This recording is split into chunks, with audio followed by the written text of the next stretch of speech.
What if I told you that all the stress you carry, all the mental knots you can't untangle, all the fear about your future and guilt about your past, what if all of it came from a single illusion?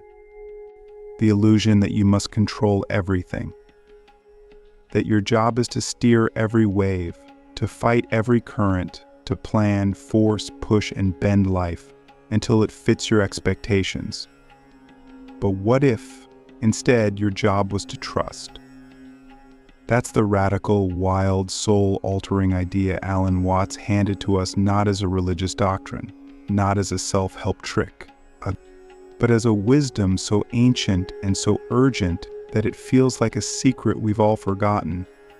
He said, trust the universe. Let go. Flow. And not in a passive, lazy, whatever happens, happens kind of way, but in the most active kind of surrender there is.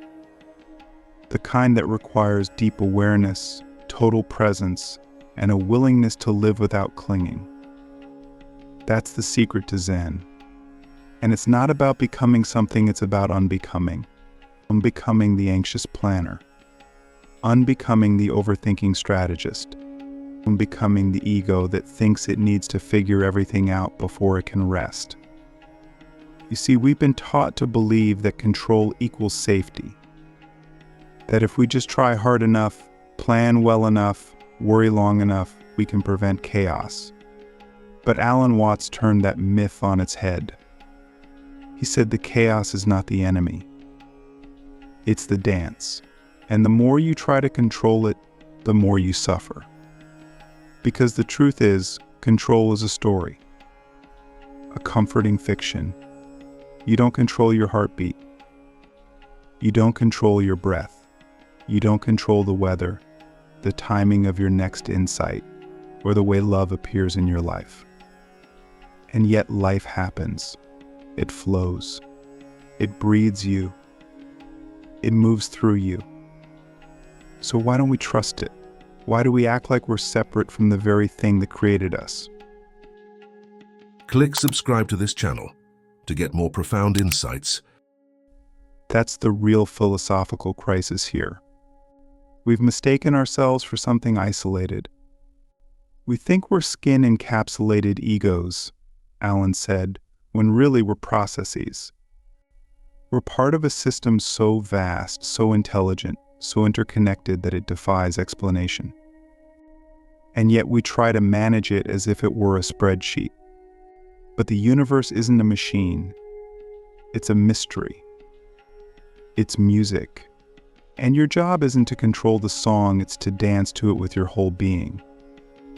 That's where peace lives. Not in the false promise of certainty, but in the radical act of trust. But let's be honest, it's scary to trust. Especially when life has hurt you. Especially when you've been betrayed, abandoned, let down.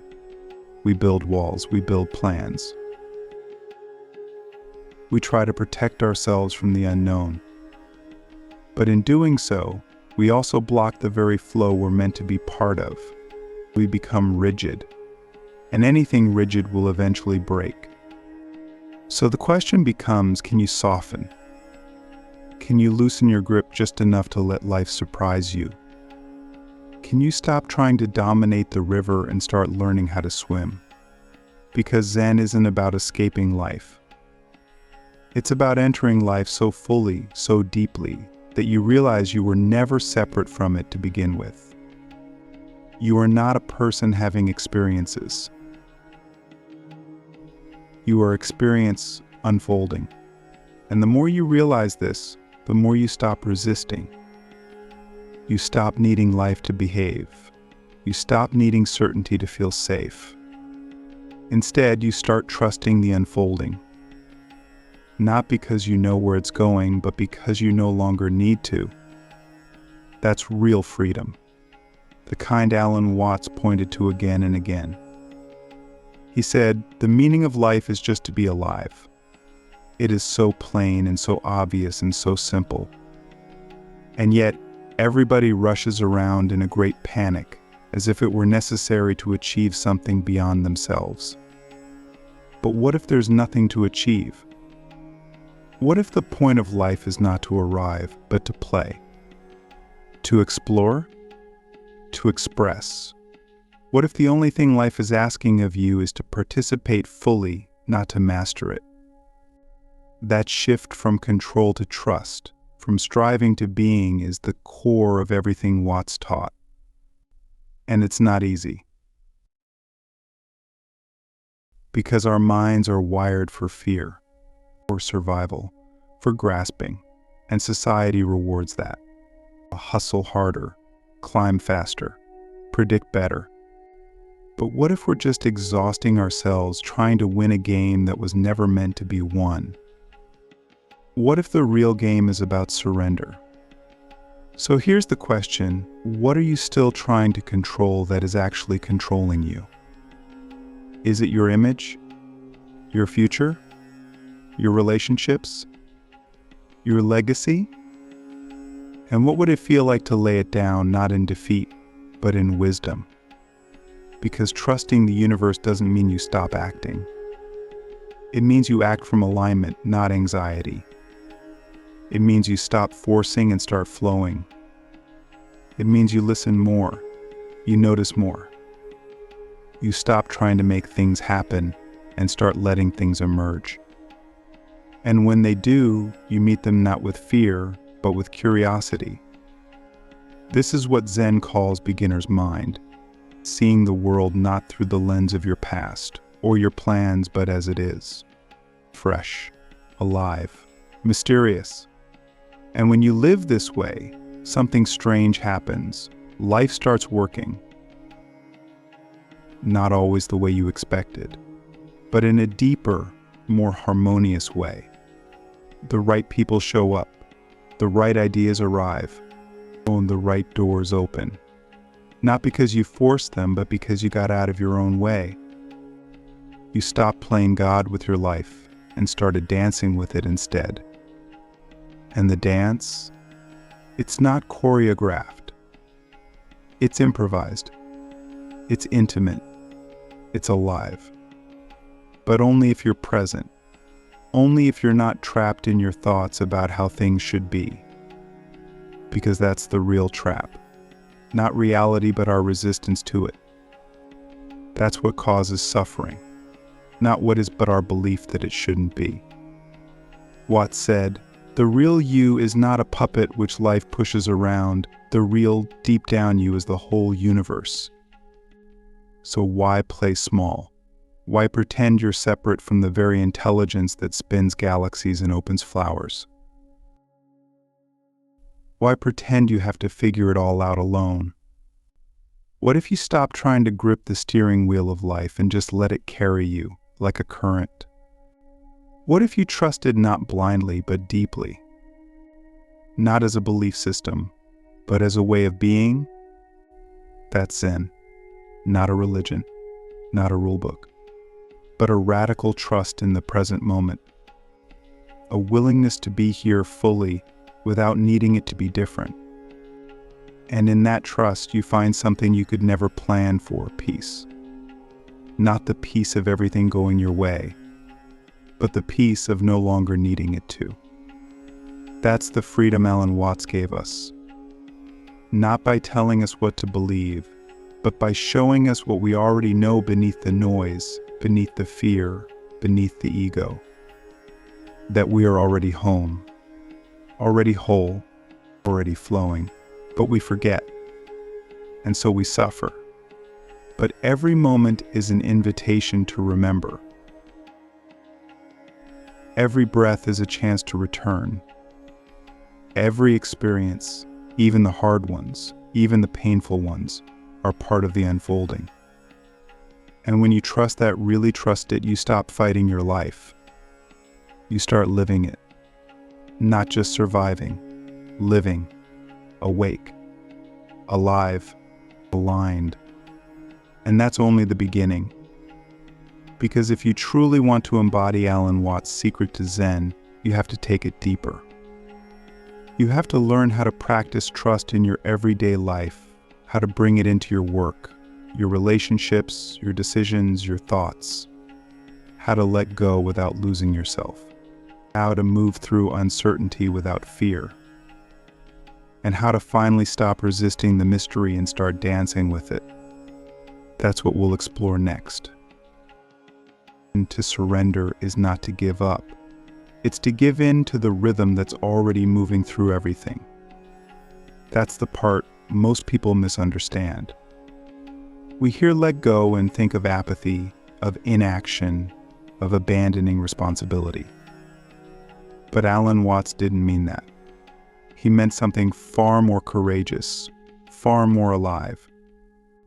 He meant the kind of surrender that happens when you stop trying to control the ocean and start learning how to surf. You still move, you still choose, but now your choices are aligned with the deeper current of reality, not your ego's need to predict and dominate. And this kind of surrender, this trust in the unfolding of life, is not just spiritual, it's practical. It's the only way to stop burning out in a world that's always pulling you into hyper-control. Because when you trust, you conserve energy. You stop resisting what is. You stop trying to force outcomes that aren't meant for you. You begin to operate from a deeper intelligence, not the frantic voice of your mind, but the quiet knowing of your being. Every day, we're given hundreds of chances to practice surrender. When the traffic is awful, when the meeting gets canceled, when someone says something mean, when your plans fall apart. The conditioned mind immediately reacts, tightens, defends, catastrophizes. But the surrendered mind says, that's interesting. Let's see what life is doing here. And in that moment of detachment, not indifference but spaciousness, we create a gap, a sacred pause. And in that gap, we reclaim something we've been losing in this modern world, our presence. The moment you stop trying to bend life to your will, you get to meet life as it is. And when you meet life as it is, you gain access to its gifts, not the ones your ego wants, but the ones your soul needs. That's the zen of it.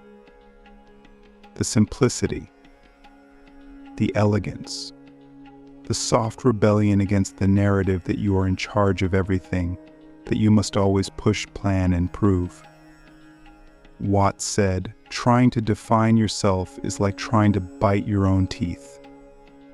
That's exactly what we do when we try to control the uncontrollable. We chase our own tail, exhaust ourselves, and call it purpose, when in truth, it's just fear in disguise. But surrender doesn't mean you stop dreaming. It means you stop gripping your dreams so tightly that they can't breathe. You still aim high, you still envision. But you hold your vision like a bird in your hands, gently, with reverence, knowing it may fly away, and if it does, it's not because you failed.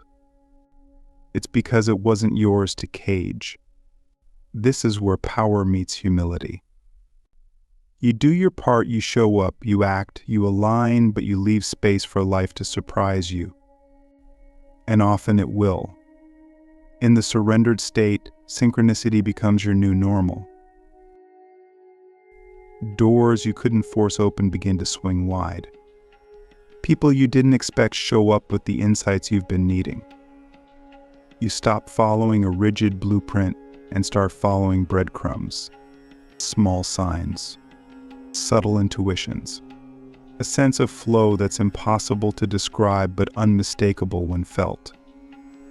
And here's what's wild: when you live like this, from trust, from surrender, from presence, you become magnetic.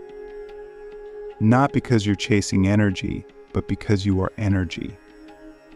You radiate ease in a world that's addicted to effort.